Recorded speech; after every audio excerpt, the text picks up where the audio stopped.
आज हम बात करेंगे बीसीसीएल यानी भारत कोकिंग कोल लिमिटेड का शॉर्ट एनालिसिस के बारे में। सबसे पहले स्ट्रेंथ्स की बात करें। बीसीसीएल भारत की सबसे बड़ी कोकिंग कोल प्रोड्यूसर कंपनी है जो सीधे स्टील इंडस्ट्री की रीढ़ मानी जाती है।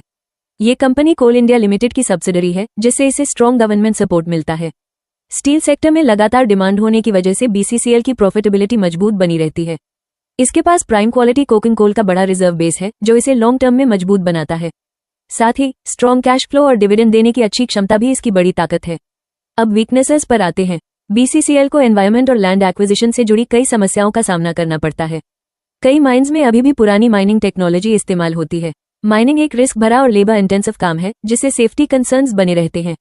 इसके अलावा कंपनी की अर्निंग्स काफी हद तक स्टील सेक्टर पर डिपेंड करती हैं जो एक साइक्लिकल इंडस्ट्री है। अब अपॉर्चुनिटीज की बात करें। इंडिया में इंफ्रास्ट्रक्चर और स्टील डिमांड तेजी से बढ़ रही है जिससे बीसीसीएल को डायरेक्ट फायदा मिलेगा।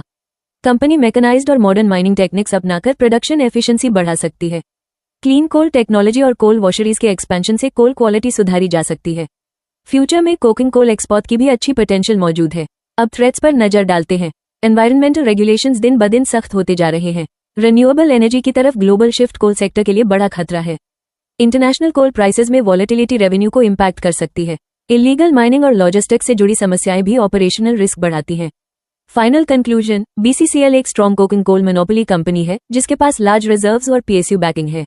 लेकिन environment related risks, steel sector पर डिपेंडेंस और रेगुलेटरी प्रेशर इसकी सबसे बड़ी चैलेंजेस हैं।